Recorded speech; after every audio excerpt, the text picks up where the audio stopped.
نه تنها احمد شاملو در نوشتن شعر ید طولایی داره، بلکه او عاشقی بی‌نظیره و شعر عاشقانه‌ای رو ساخته که با شعر عاشقانه‌ای که سعدی و حافظ و امثالش گفتن کاملا متفاوته. من توی این ویدیو یکی از شعرهای عاشقانه بسیار زیبای احمد شاملو رو برای شما عزیزان تفسیر میکنم، شرح میدم و از روشم قبلش میخونم در واقع. پس تا انتهای این ویدیو با من همراه باشید و از این شعر زیبای شاملو لذت ببرید. من سجاد ایرانپور هستم و اینجا مدرسه ادبیات. اگه به شعر و ادبیات فارسی علاقه‌مند هستید حتما کانال مدرسه ادبیات رو سابسکرایب کنید، اون زنگوله کنارش رو هم فعال کنید. بریم ببینیم که ادامه این ویدیو چه خبره. شعری که برای شما عزیزان انتخاب کردم اسم شبانه است و از مجموعه آیده در آینه انتخاب شده و شاملو این شعر رو در شهریور 1341 سروده. یک بار از روی شعر برای شما عزیزان میخونم و بعد سراغ تفسیر و تحلیل میریم. میان خورشیدهای همیشه زیبایی تو لنگری است، خورشیدی که از سپید تم همه ستارگان بی‌نیازم می‌کند. نگاهت شکست ستمگری است، نگاهی که عریانی روح مرا از مهر جامه‌ای کرد. بدانسان که کنونم شب بی روزن هرگز چنان نماید که کنایتی طنزآلود بوده است.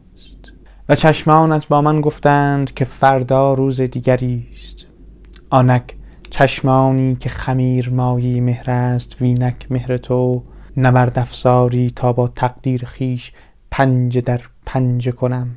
آفتاب را در فراسوهای افق پنداشته بودم، به جز عزیمت نابهنگامم گزیری نبود چنین انگاشته بودم. آیدا فسق عزیمت جاودانه بود. میان آفتاب‌های همیشه زیبایی تو لنگری است، نگاهت شکست ستمگری است و چشمانت با من گفتند که فردا روز دیگری است. یکی از کارهایی که ما برای فهمیدن بهتر یک شعر باید انجام بدیم، مخصوصا شعرهای معاصر یعنی نو و سپید، اینه که بیایم و اون شعر رو قسمت بندیش کنیم و ببینیم این قسمت‌های مختلف چه تأثیراتی رو از هم گرفتن و چه تأثیراتی رو بر همدیگه گذاشتند. این شعر احمد شاملو رو من به 3 قسمت تقسیمش میکنم که توی قسمت اول شاملو میاد از آیدا صحبت میکنه که آیدا کی بوده، چی بوده. در قسمت دوم احمد شاملو میاد از تأثیراتی که آیدا و عشق بر روی خود احمد شاملو گذاشته صحبت میکنه و توی قسمت سوم دوباره قسمت اول رو به گونه‌ای تکرار میکنه. حالا میریم جزئی تر به این مسائل میپردازیم. میان خورشیدهای همیشه زیبایی تو لنگری است. به چقدر زیبا. خورشید یک چیزیه که واقعا زیباست، یعنی توی این شعر خورشید نماد از زیبایی است، ولی این خورشیدی که نماد از زیبایی است یک طلوعی رو داره همیشه و یک غروبی رو هم همیشه همراه خودش داره، مدام در حال تغییر کردنه. اما ای آیدا، تو زیبایی رو داری که این زیبایی با ثباته، دارای یک لنگره که باعث نمیشه این زیبایی تو تکان تکان بخوره، بلکه زیبایی تو ازلی و ابدی همیشه برای من آیدا زیبا هستی تو، نه مثل بقیه خورشیدها که لحظه ای طلوع دارن لحظه ای غروب دارند، که از سپید دمان همه ستاره ها بی نیازم می کنند. که این خورشیده به این زیبایی، این خورشیده به این قشنگی که آیدا تو هستی و با ثبات هستی، وقتی که طلوع کردی در آسمان من، دیگه من بی نیاز شدم از بقیه ستاره ها، از بقیه خانم ها، از بقیه چیزها، دیگه من بی نیاز شدم.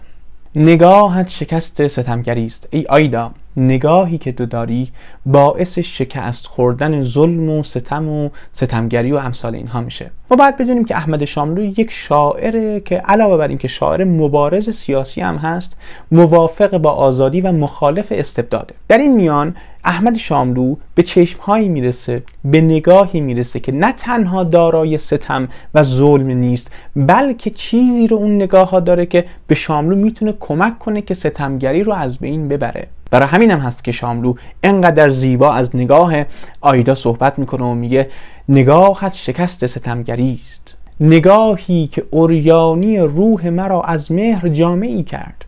در این جامعه خفقان زده سرد روح من لخت بود، اما نگاه تو اومد روح مرا در آغوش گرفت و مرا آروم کرد. چقدر زیبا بیان میکنه.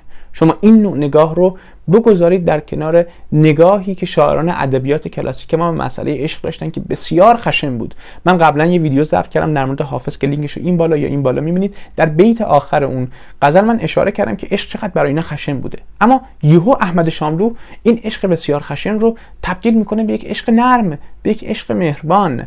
تازه نه تنها نرم و مهربان، بلکه به شاملو کمک میکنه که بهتر بتونه زندگی کنه. بدانسان که کنونم شب بی روزن هرگز چنان نماید که کنایتی طنزآلود بوده است. عشق در احمد شاملو توانی رو پدید آورده که هر آن چیزی که نشد هست رو شاملو کنار بزنه و از بینش ببره. شب بی روزن هرگز یعنی هیچ چیزی که هیچ وقت اتفاق نمیفته، چیزهایی که هیچ وقت اتفاق نمیافتند و برای شاملو مثل شبی بودن که پنجره‌ای نداشتن، یعنی ناامیدی تمام بودن اون چیزها. وقتی که شاملو عشق رو پیدا میکنه به راحتی بر علیه اینها میاد، میشوره و انگار دیگه اونا در حد طنز و یک کلمه و یک جمله برای جناب آقای شاملو چی میشن؟ پایین میان و پایین میان و پایین تر میان. و چشمانت با من گفتند که فردا روز دیگری است و چشمای تو به من گفتند که احمد تا الان زندگیت اینجوری بوده، ولی از امروز به بعد قرار زندگی متفاوت تری رو پیدا کنی، چون عاشق شدی و یک عشق حقیقی رو پیدا کردی.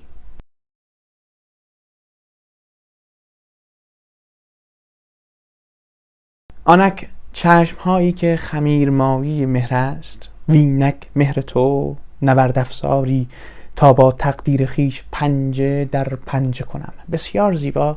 باز تأثیری که عشق بر روی شاملو گذاشته رو ما میتونیم اینجا ببینیم. آنک اون روزهای قدیم چشمهای تو باعث خمیرمایی حالت نطفه مانند داره، چیزی که باعث به وجود اومدن چیزی میشه. چشمهای تو باعث به وجود اومدن عشق شد و الان همین عشقی که بین من و تو هست، وینک یعنی الان عشقی که بین من و تو هست، باعث شده که من به یک نبرد افساری، به یک اسلحه‌ای مجهز بشم که به جنگ تقدیر برم. یعنی من جبر رو قبول ندارم. جبری که میگوید انسان اینگونه به دنیا آمده و سرنوشتش از قبل نوشته شده و باید تا انتهای زندگیشم بر اساس همون سرنوشت زندگی کنه رو من اینو قبول ندارم. عشق به من نیرو میده که باور کنم که انسان دارای اختیاره و تقدیر و جبر و سرنوشتی و اینهایی وجود نداره و انسان خودش سرنوشت خودش رو رقم میزنه. یک نگاه مدرنی که احمد شاملو داره و جای جای شعرش ما میبینیم، از جمله همین قسمتی از شعرش. آفتاب را در فراسوهای افق پنداشته بودم، به جز عزیمت نابهنگامم گزیری نبود. آفتاب اینجا هر چیزیه که احساس خوبی رو به ما بده. احساسهای خوب رو فراسوی افق انگاشته بودم، فکر میکردم خیلی دور دستند. به جز عزیمت نابهنگامم گزیری نبود. عزیمت نابهنگام یعنی جوون مرگ شدن، خودکشی کردن، و به جز خودکشی کردن چاره‌ای در زندگی خودم نمیدیدم. چنین انگاشته بودم. این تمام انگاشت من بود. جهانبینی من اینجوری شکل گرفته بود که آقا آفتاب رو هیچ وقت نخواهی دید، زندگی خوبی رو هیچ وقت تجربه نخواهی کرد، پس خودت رو بکش و تمام کن برو. آیدا فسق عزیمت جاودانه بود. اصلا مو به تن من سیخ میشه با این آیدا خط بطلانی بود بر روی این تفکرات اشتباه من. چرا که آیدا گفتیم اول شعر چی بود؟ خورشید و آفتاب جناب آقای شاملو بود.